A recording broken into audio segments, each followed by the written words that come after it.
revolucionário do Fidel Castro.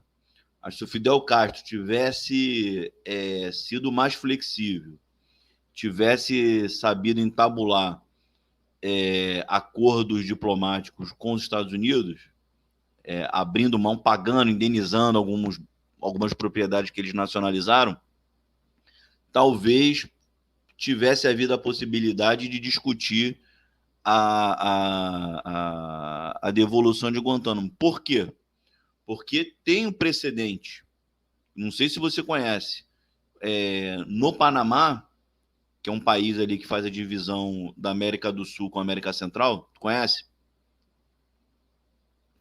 Já ouviu falar? Conhecer o que exatamente? Não Panamá. entendi. Panamá, o país, Panamá. Sim, o país Panamá eu sei qual é, mas o Então, que você está falando dele exatamente? Não então, entendi. porque os Estados Unidos construiu o Canal do Panamá, né, o famoso Canal do Panamá foi construído pelos Estados Unidos, Sim, e sim. junto do Canal do Panamá existia a zona do Canal do Panamá, que era uma faixa, acho que de 12 quilômetros para cada lado do Canal do Panamá, que era território americano.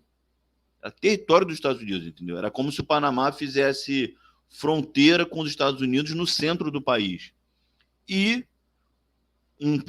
uma liderança política de esquerda que presidia o Panamá, chamado Omar Torrijos, fez pressão diplomática, nunca se, mais importante, nunca se colocou como uma ameaça aos Estados Unidos, ao contrário de Cuba, né, que atuava como ponta de lança da União Soviética aqui na América.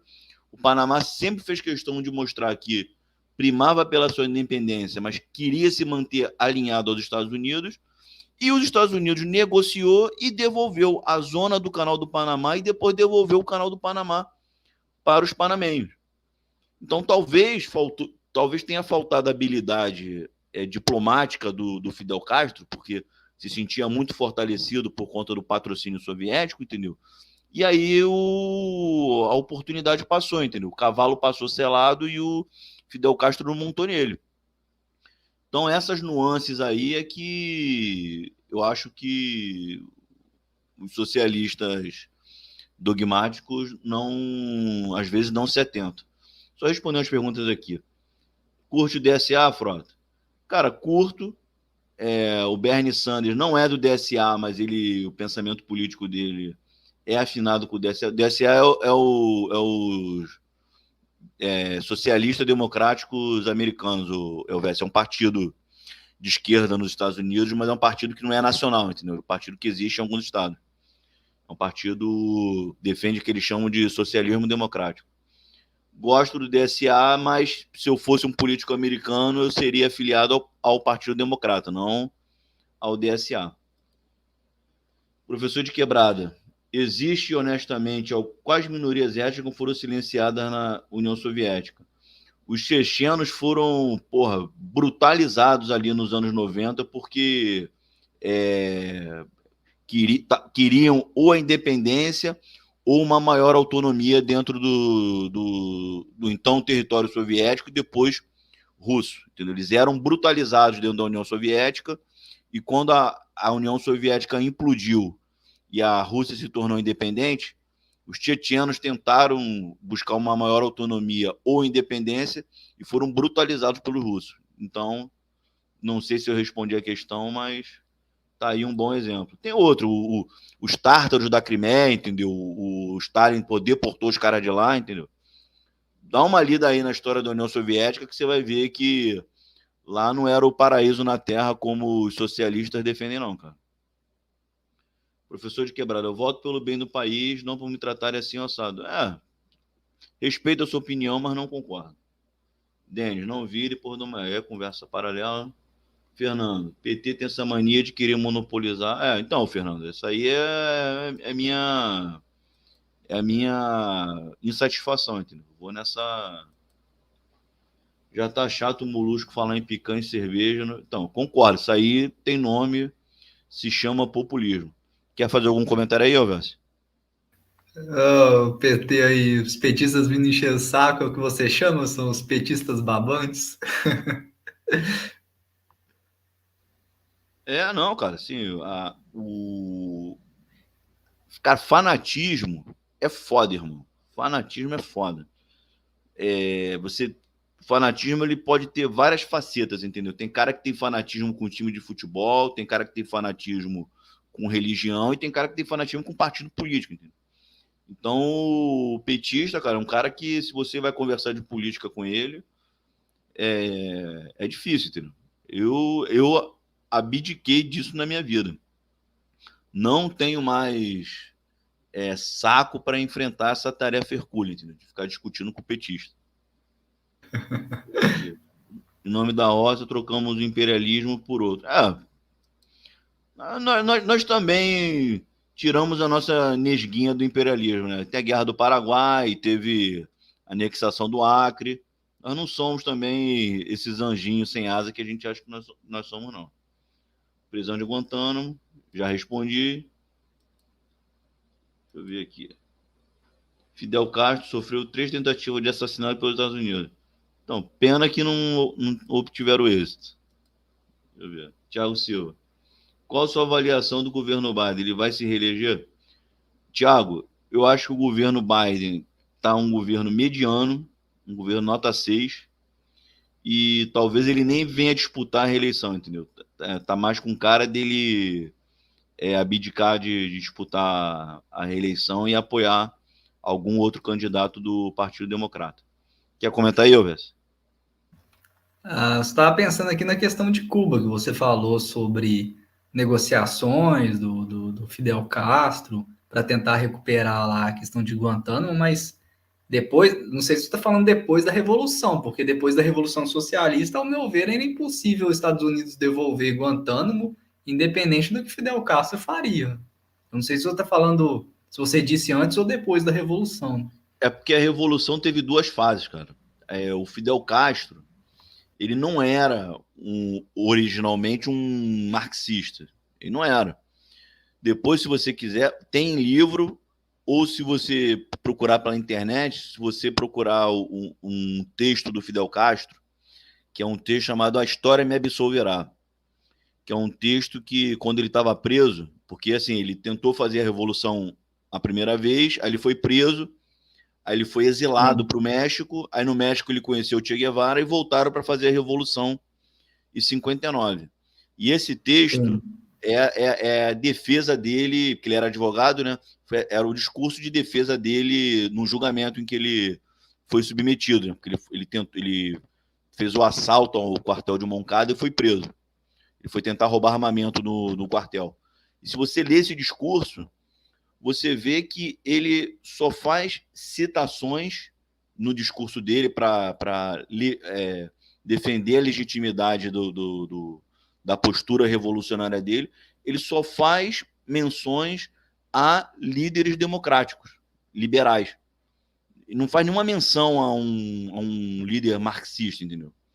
Aí depois, quando ele faz a revolução, que ele começa a radicalizar as medidas, que ele começa a entrar em atrito com os Estados Unidos, aí ele busca aproximação com a União Soviética em 61, e aí ele se declara marxista, entendeu?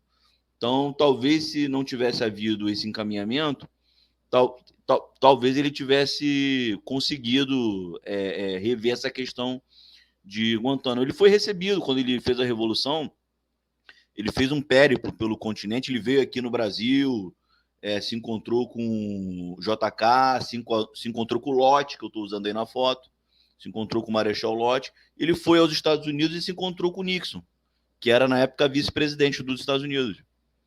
Entendeu? Então a Revolução Cubana, ela não era uma revolução de origem socialista, entendeu? Ela se encaminhou para o socialismo. Certo, entendi o seu ponto.